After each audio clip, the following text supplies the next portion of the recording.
Welcome, everyone, to Beyond the Brandywine, where we wander, and occasionally get lost in Middle-earth. I'm Angela. And I'm Kelsey. Beyond the Brandywine is a cozy, curious, and occasionally chaotic journey through the stories of Middle-earth.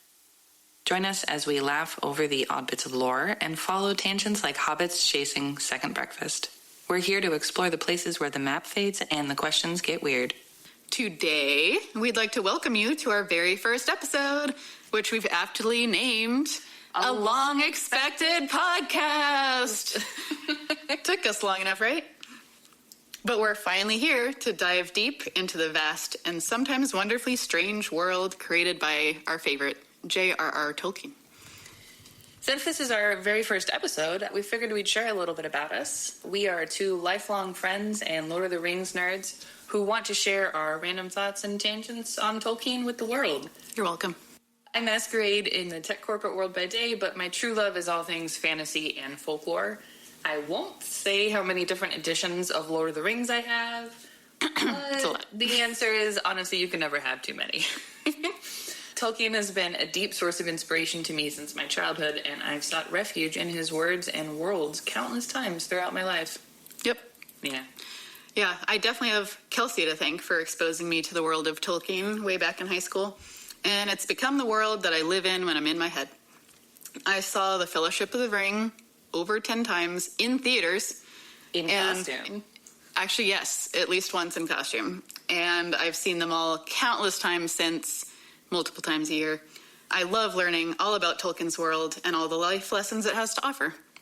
I'm actually just very grateful to live in the time that overlaps with Tolkien's work. So I guess for our inaugural journey, we thought we'd share some of our absolute favorite, I guess we'll call them weird bits of Tolkien lore.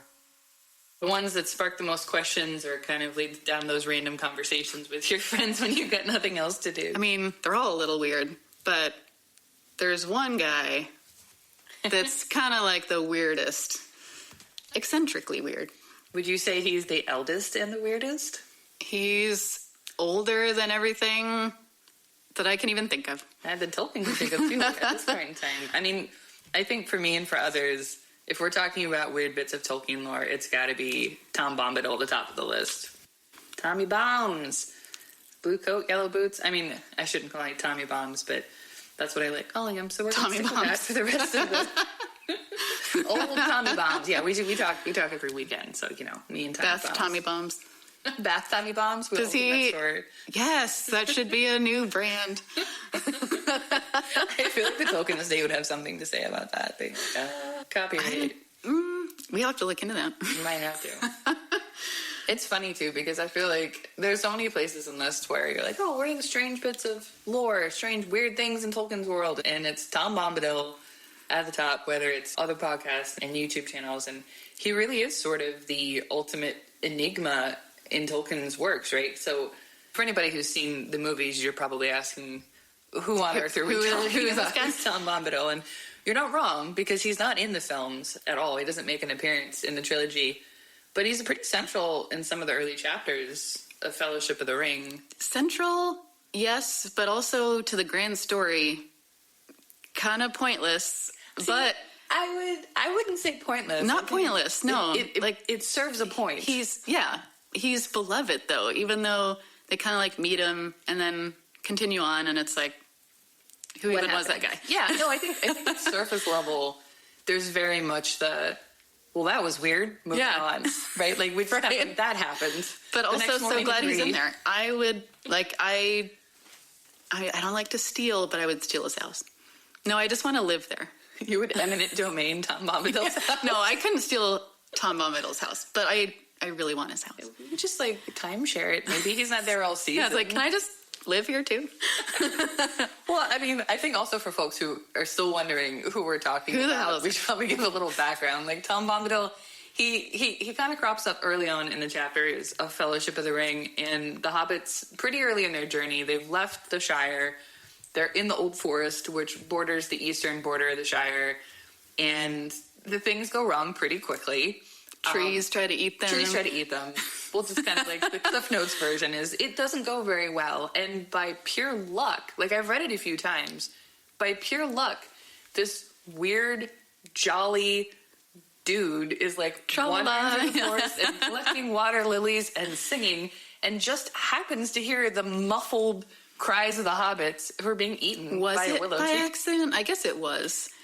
Well, did something... Like, was he meant to, like, come across there? I think Gandalf would say that he was meant to find them, right? But that's a Gandalf thing to say, for sure. It's a Gandalf thing to say. No, because I was rereading the chapter the other day, and Tom basically said, like, who knows if he's being truthful, but I don't know if he's the type to, like, they made a point to say... He's like, I normally don't come this way. That's right, I remember that. And then I happened to hear you guys, so you guys are real lucky I decided to come this way today. So it was fate. Yeah, I hope so, because can you imagine how abruptly the story would have ended? The hobbits are just like... Well, they got eaten. So. They got eaten, the end. Game over. Suffocated, done. Deadly trees. 2 seconds. The ring is... Well, the ring would have just been lost for another however many... Old Man Willow becomes the new Dark Lord. Like, would any of the Nazgul ever look into that tree? I don't think so. No, but... No, not in Tom Bombadil's land. I don't think Tommy would let them in right away. So no, but that's just it, is like... I didn't even think about this. Tangent. Right? Like, what happens if the ring gets swallowed? Yeah, like, what if it ends did? Up in the Withywindle River? And Tom Bombadil doesn't know about it, so... And he wouldn't care. I don't think he doesn't know about it. Does he sense it at all? So there's a scene later on where he's rescued the hobbits and they're in his awesome house that Angela apparently wants to steal. Just want to be invited. Please want to be invited. Are you a vampire? Invite me in. Yeah, I am. I can't be in the sun.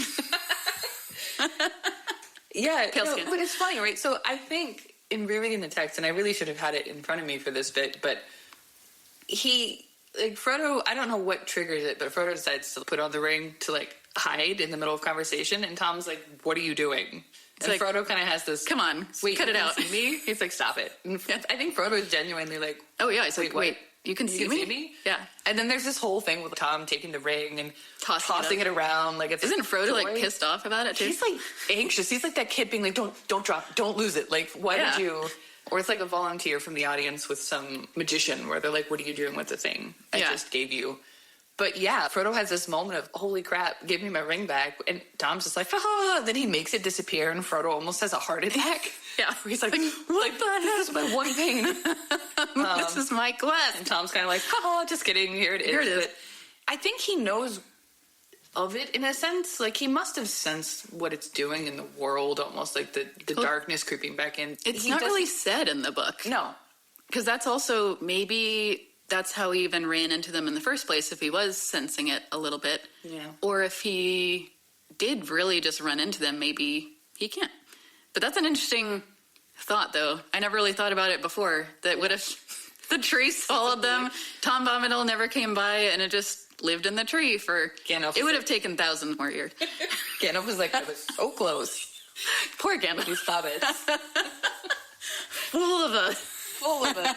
Not just Took. No, not just Took this time. I don't know. Yeah, Tom's a weird one. Like, there's so many wild theories about what he could be in, like, these esoteric essays about, does he represent the music of creation, or is he the physical embodiment of joy? And I think you can read, it's one of the nice things about the character, you can read as much or as little into him as you want. I was reading something about how he was one of the earliest characters that Tolkien ever made. Oh, like in his stories that he used to write for his kid? Well, yeah, he just, like, started writing. Lord of the Rings is one of the later books that he actually wrote to kind of give all of his characters a place. And Tom Bombadil was an early character that, I think was one of his children's stories or something. And so I think he really just loved this character so much that Tom lives in... We got to do something with this. Tom lives in Middle Earth. And they put him in there. But that's partly why he doesn't fit anywhere, but he's also so important at the same time. Mm-hmm. Important to Tolkien, definitely. He sees the hobbits twice in a week from death. So it's like, get yourself together here. Right. You're lucky Tom is there. But like, good old Tom. It's funny. I think the first time I read it as a kid, I'm like, who's this weird dude with his yellow boots and blue coat? And he's singing. Why is he singing a lot? So much? Half of his dialogue. Which I think for folks less familiar with Tolkien's academic work and his love of languages and songs and poetic epics, it's a lot of singing. Like, it almost... I think when I was in middle school, the first time I read it, and I was like, why is this dude... I would skip over them. Always I would read them, but... I would read the books frequently, and there was a period where I would just kind of skip over them. But now I appreciate them again, where I'm actually reading them. And now that I've seen the movie so many times, I actually sing them in the tunes that the music or the movies sing them. Oh, I love that. And it works. Yeah. My problem is, and look, all love to Andy Serkis, but his audiobook version of Tom is so bombastic, pun intended, I guess, but it is so loud. You said it was too over the top, right? Too over the top. Like, you'll be just enjoying his lovely voice, reading through the dialogue, and then as Tom, like, oh, Tom Bombadil, Tom Bombadil, and you're like, whoa. Like, that's kind of how I pictured him. It's kind of disruptive. It's good, but it definitely threw me off. But now, because that's the only version I hear in my head when I'm reading the book again now. I gotta listen to that. I want to hear it now. It's a good one. I love Tom. I think because he's so strange and so powerful. Well, I interpret him as powerful. I know folks might disagree, but I think there's a scene where they ask what he is, and he just says eldest.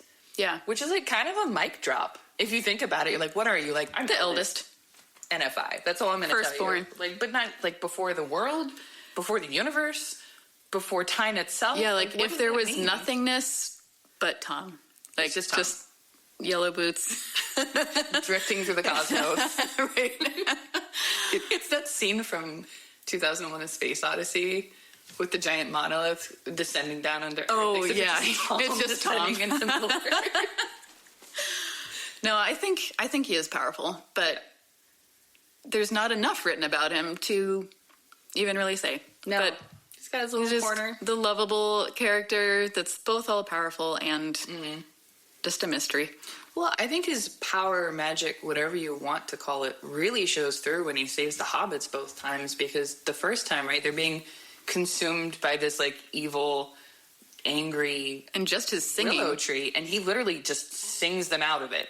Like, Old Man Willow, go to sleep. Well, they used his lines in the movies in Treebeard, when Treebeard says, like... Oh, go to sleep. Like, go to sleep. Breathe. No. Dig deep. Yeah. Drink water. What Treebeard says to that one ant that almost swallows Merry and Pippin in the films is an ode to the scene in the books. But yeah, he just sings it like, stop that. And the tree snaps out of it and goes back to being a slightly more polite, less angry tree for at least a little bit. I think we got to add a little bit about how there's questions of why didn't he keep the ring? If he's so powerful and just doesn't care. Yeah. But that's where Gandalf, was it Gandalf that explained how he would basically not care enough about the ring itself to actually keep it safe? He'd be like, what is this thing in my pocket? Throw it away. Yeah, they're at... Why do I have this again? Yeah, why do I have this?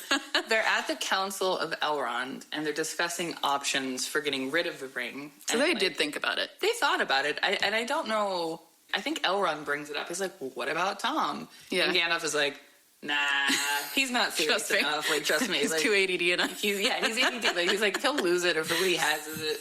And then we'll go back to square zero, right? Like, the ring is gone, and Tom's like, oh, what a shame. Anyway, back to singing. So it would just be lost for another couple thousand years. Yeah. Just postpone. Postponement strategy. Yeah. Gandalf's like, God damn it. So, like, these beings, these very wise beings in Middle-earth know of him, and they're just kind of like, yeah, he's great, but maybe he's not the best for this task. Let's just leave him be.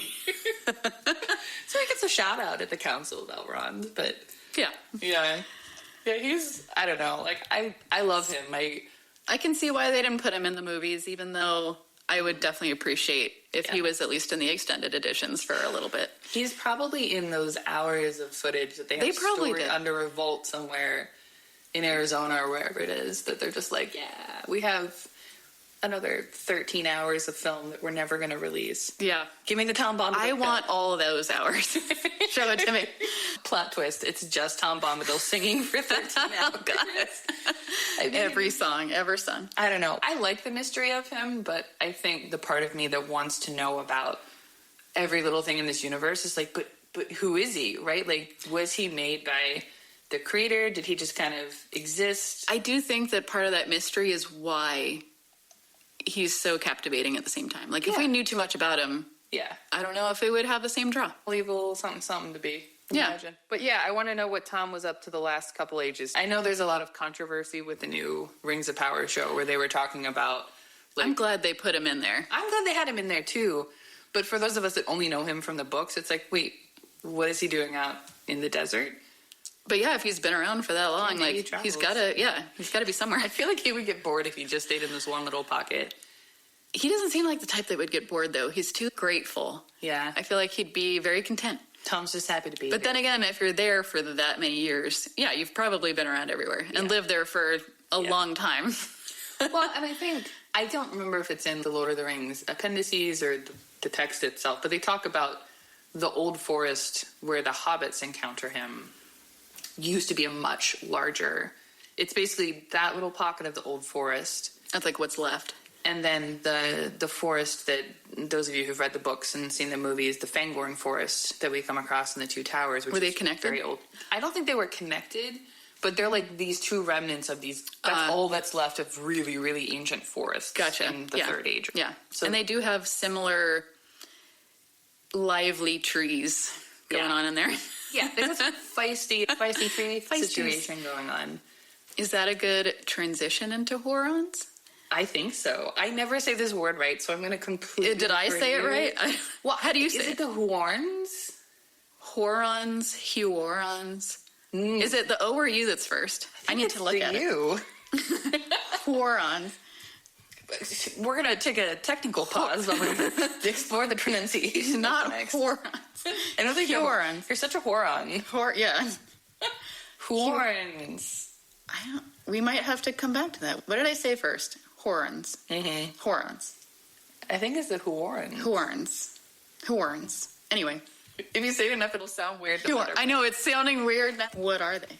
Tell me about them. Well, I know what they are, but let's tell the audience what they are. I think you should tell them since you know. Let's see. Well, what are they? Yeah, they're trees that are alive and a little bit more lifelike, but not full Ents. They're not, on the scale of like nothing to Ent, they're like a 5. If like Ents are a 10. If Ents are a 10, Ents are always a 10. 10. I love it. But huorns, I'd even call them like a 4. Yeah, maybe. Well, 4 to 6. Likely. Yeah. I'm going to create an Ent rating scale. I know. I think even they differ a little bit. Yeah, that's like fair. It's a whole scale. Like they could be coming. Well, I guess one of the questions is: are they coming to life or are they going to sleep? Oh, philosophical question off the bat. I mean, I like them because I'm at a very surface level. These are the weird, creepy, angry cousins of the Ents. Like everybody who's read the books or seen the movies, Ents are amazing. They're the shepherds of the forest, talking trees. They're so cool, elderly and wise. Yeah, the huorns are just, I don't know how to describe them, but they're definitely angry. Mm-hmm. So they can't think on a higher level like the Ents can. I think that's a little. How would I say this? It's supremacist. I don't know. No. But is that not going to be on a 3rd grade Ent level? So we're just they can't see through their anger. That's what fair. I mean. They're blinded by their not by their they have eyes, but they definitely feel more angry and sinister. Old Man Willow, we were just talking about with Tom Bombadil, is a very angry tree that tries to immediately kill the hobbits because he's not quite an Ent. Is he like a? He's got a name, so I think being named is a powerful thing. But he's not mobile, right? Yeah. And to me, the huorns feel like if there's a mobile version of a bunch of angry Old Man Willow, that could technically be more what they are. Maybe not as vicious as Old Man Willow, because he's pretty mean. Yeah. We don't know too many individual huorns. Yeah. Huorns. Horns? I think it's horns. I still can't pronounce it right.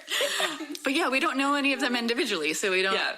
They kind of move as a block, and they kill a bunch of orcs. Yeah. At least they kind of briefly put that in the films, the extended edition, right? Well, they move really fast and kind of look like a shadow, at least in the darkness. Well, they move. They don't move instantly, but they move really quick, all of a sudden they're over here. Yeah, well, in the books, I think they... You hear a rustle. Yeah, you hear a rustle, then the whole forest is upon you. But they relocate from the edge of that forest we were talking about, Fangorn Forest, to Isengard in the books and finish off the orcs there pretty quickly, which is terrifying. I love it. No, it's great. I mean, it's the fate that they deserve. But sometimes I wonder if our trees I like to at least imagine that they are angry at us. I don't like to imagine it, but at the same time, we just are so horrible to our trees. I mean, we're not great. There's I get it, right? Like, as a species, the horns are almost like the physical representation of all the anger of the forest being chopped down and attacked and burned. And they're like, you know what? We're quite done with this. Yeah. We are now going to destroy all of you that have been hurting us. And they're like the tactical army that gets sent out to take over and revenge the forest itself. I bet it was satisfying for them. It's great for me. I was like, let's take down these orcs. They're jerks the whole time. They chop down that whole corner of the forest. With a lot of disrespect. Yeah. Well, that scene in Two Towers when the Ents are marching down to Isengard, chills. Every time. Every time. Chills. See, like, Ents? Get him! like, industrialization, baby.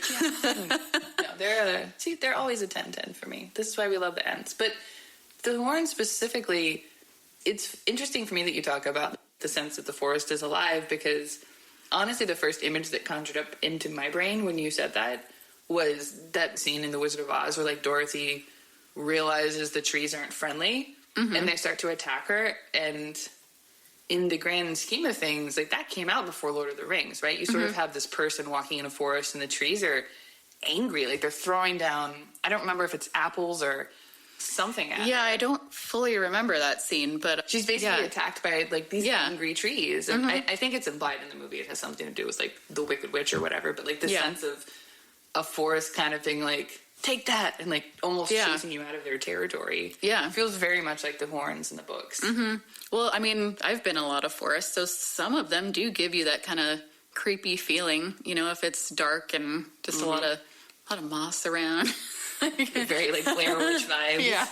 The forest can sense you. No, I think there's that sense of, especially when you get forests with a really, really heavy canopy and the can moss feel on close. the ground that kind of muffles all the noise and kind of creates that stuffy feeling, which is how Tolkien describes the forest in Fangorn. It's very suffocating. No, there are definitely forests where I'm like, I'm in Fangorn right now. Does not feel like they want But me I personally do not feel scared because I'm like, they know I'm cool. Yeah. You get the... I'm like, I'm on your side, trees. How do you communicate this to them? It's my vibes. Your vibes. You're sending good anti-vibes into the universe. I'm confident because I'm like, no, I'm on the good team, the tree team. Well, I guess to one of your early points, we were talking about, like, what stage are they at, right? Are they waking up?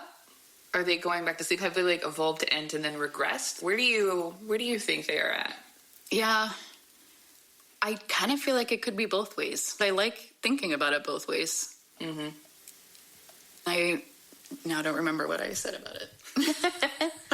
Well, because Treebird says some huorns have hearts that are still wild and wood-like, which to me sounds like they haven't evolved as much. They're still, like, an earlier, more primitive version. I think he also said something like they're going to sleep, which made me think, like, they were more Ent-like. Oh. And then they've been becoming more tree-ish.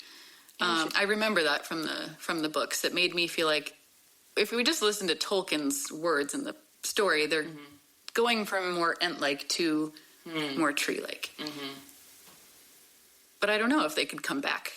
Maybe. And I think they're... And I don't know why they're turning more tree-like. Yeah, that's really interesting because I guess from my perspective, I always read when Treebird was talking about going to sleep, it's the same as when Tom Bombadil tells Old Man Willow to, like, go to sleep, to just, like, be less sentient. It's almost, I don't know if it's magic, it's the power of words, but it's just telling a thing to chill in a very, very lovely, elaborate literary way.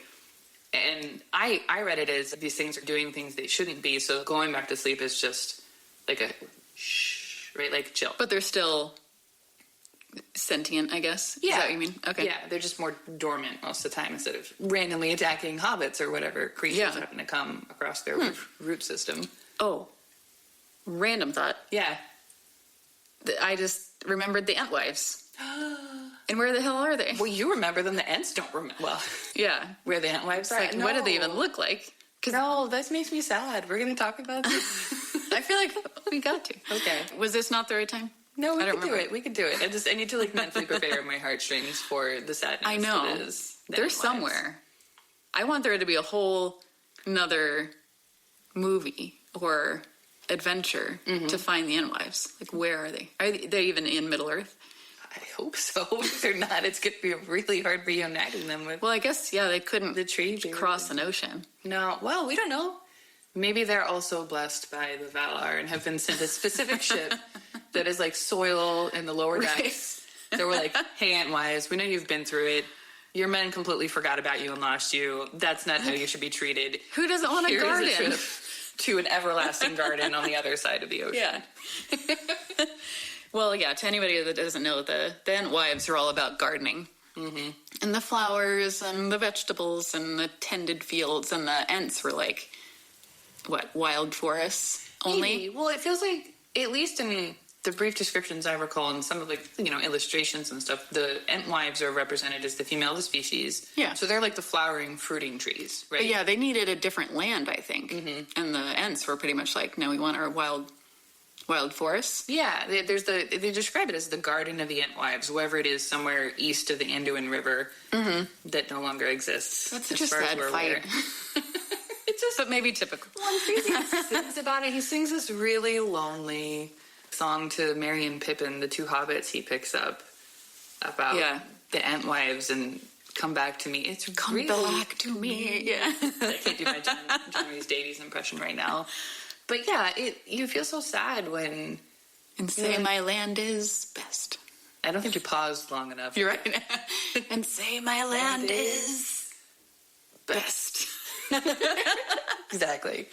No, it's... honestly, we could do a whole episode about the Entwives and their representation. But I love them, and I think they're one of those, like, sentences that doesn't feel complete in Tolkien's work. Right? Definitely not. They're there, and you want to know what happened to them, and... Maybe he left it... Maybe he was going to write about their reuniting. Yeah. It's kind of like that longing across... Like the elves wanting to go back to the homeland. It's much... I think it's a longer time span. Potentially. I could be messing up my timelines. I want to see little baby Groots. Entings. Entings, I know. It's not a Groot. Can't mix universes here. I don't know if they speak from the beginning. Maybe we have to be taught. Yeah, I think they'd be cute, though.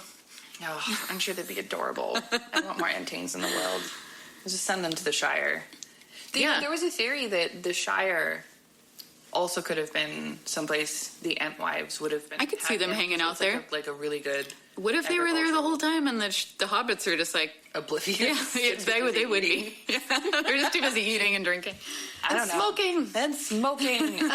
Pikeweed for the win. Well... Man, there's so many things I wanted to talk about, but now I'm just sad about... Oh, no. I'm sad about the Entwives.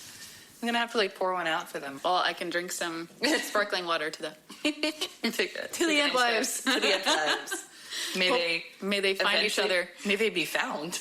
Yeah. Are they really lost, or do they just not want to be? Maybe they just have healthy boundaries. They're just having a good old time gardening. Yeah. I think they set up some boundaries. They don't need the men. No, they don't. But the men are realizing... this is turning into a whole metaphor and allegory about women and men in the world. So let's talk about one more crazy, dark thing. The darkest of darkness. Darkness, yeah, darkness of darkness. Darkest.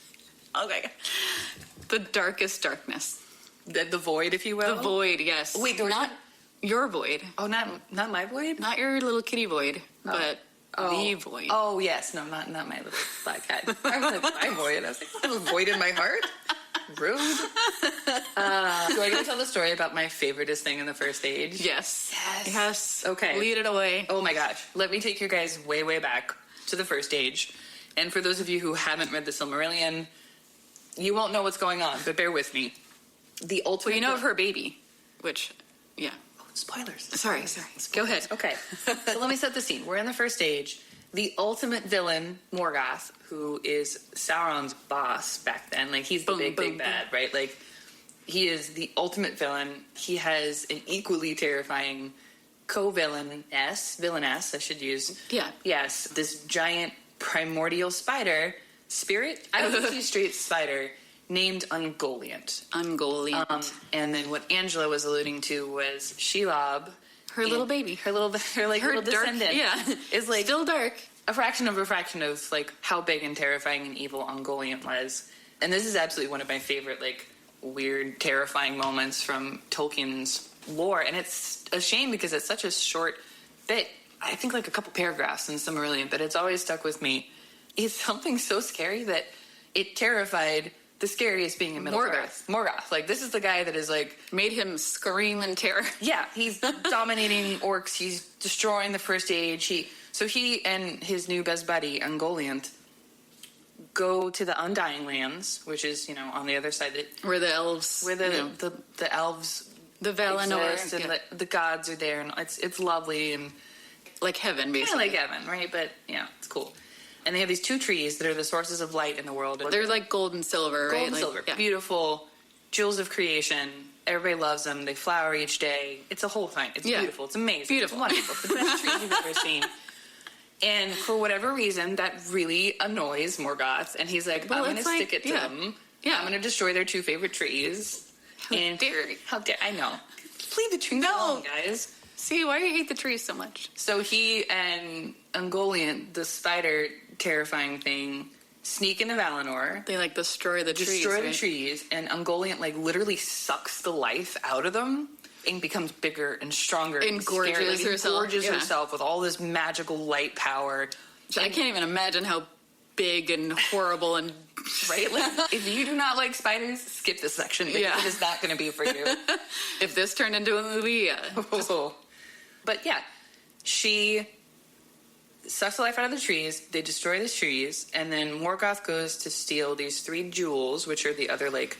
The Silmarils. The crown jewels of the elves, not to be too on the nose, because they represent a lot. And I guess they captured the light of the trees in the jewels themselves. Yeah. So it's kind of like a representation. Yeah. And it also has the power of those trees. So they not only take out the source of the trees, but then they steal the last remaining things that have captured the essence of those trees, and they just peace off back to Middle-earth. Yoink. Yeah, like the ultimate caper. And they're successful, right? It's the ultimate caper. Yep. And... What, Ungoliant wants one of those? Well, no, she wants all of them, right? I think she wants all of them. So they kind of do their little, like, montage fleeing across into Middle-earth, and they get to the northwestern corner of Middle-earth in this, like, really rough, cold, mountainous area. And Ungoliant's, like, literally drunk on power, right? She's, like... Well, yeah, she just sucked all the... Huge. This is the most powerful I've ever been. This is so great. Rage. She's, like, roided out of the power of the 2 trees. And she demands the Silmarils from Morgoth. And he was like... Puny little man, give these to me. She saw the moment, and she's like, give me them jewels. You're alone with me. I'm roided out. Like, those are mine.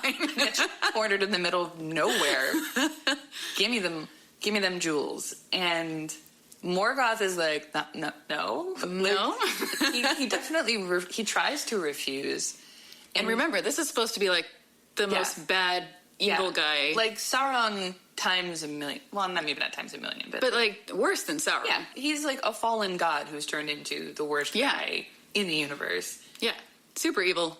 And this giant spider goes to scare him. Like, when he refuses, she comes at him.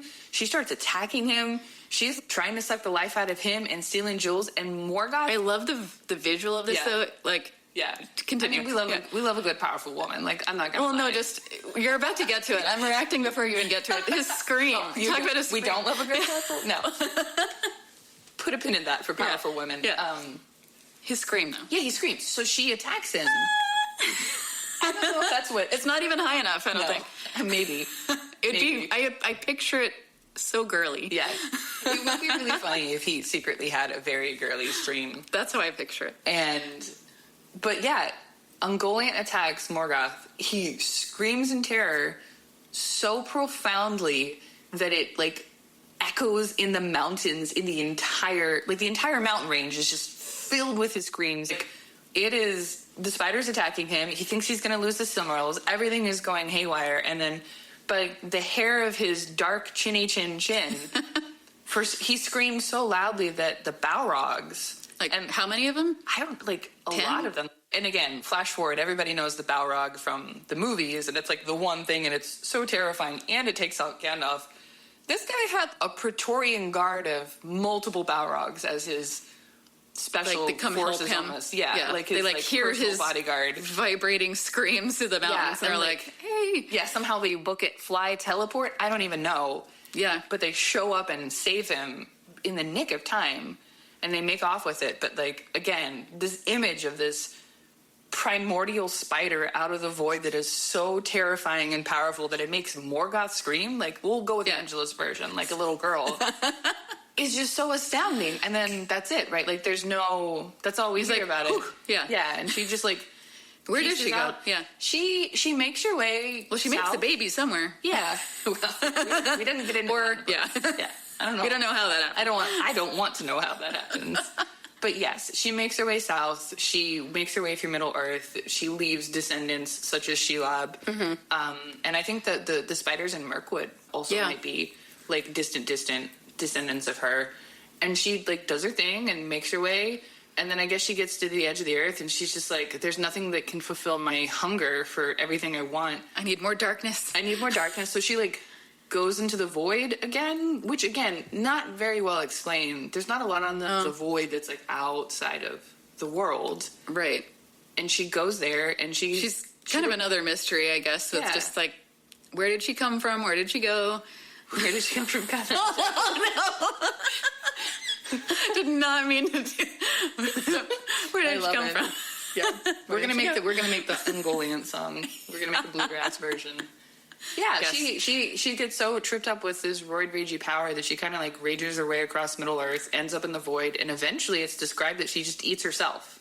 Oh, that's right. She's like a black hole. Yeah, she's like a black hole. She just keeps consuming things to the point she consumes herself, and then poof, that's no it. more. Yeah. No more. Like the black hole metaphor is actually that's a really good take on that. Honestly, it reminds me of Sauron's eye, I guess, at the end when he's. He kind of like collapses on himself. That's how I picture Ungoliant. Like yeah.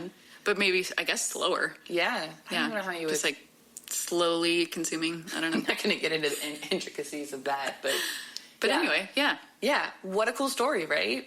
She's pretty badass. I know. Worse than Morgoth. Even though he's pretty bad. For a brief moment in time, yeah. Well, yeah, I guess after consuming the light of the trees. Yeah. Just that would make her so bad. Yeah, power. Yeah. Roided out. Something like that. Yeah, so, well, thank you for letting me share that, because that's definitely, like... I love your telling of the Ungoliant story. The Ungoliant story. The scream of Morgoth. New on Netflix, a 3-part series, The Ungoliant Story.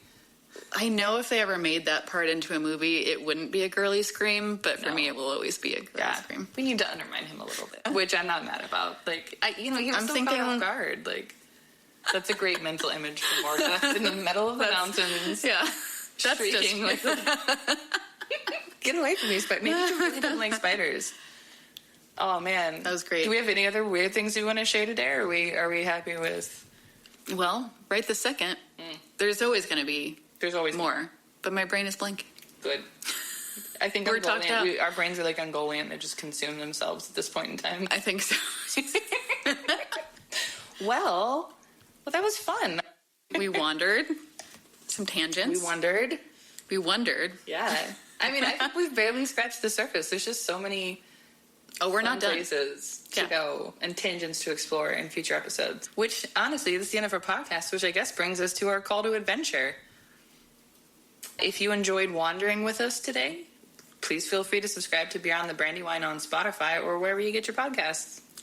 You can also find us on YouTube at Beyond the Brandywine. We'll be putting up visual tangents to accompany some of the podcasts, as well as recordings of the podcasts themselves. Yeah. And for even more Middle-earth musings, you can follow us on TikTok and Instagram at Beyond the Brandywine.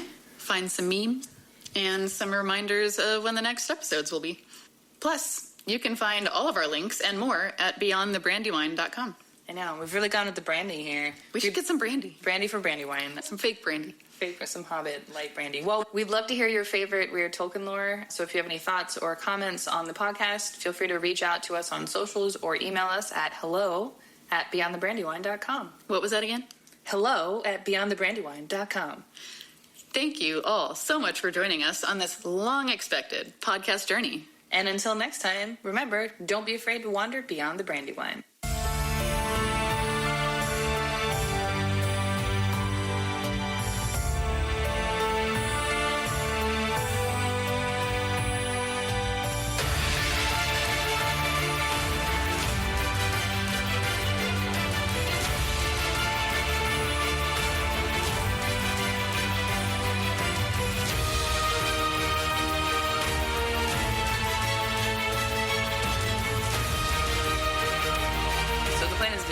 kind of have it fade out over. Yeah. Yeah, cool. So.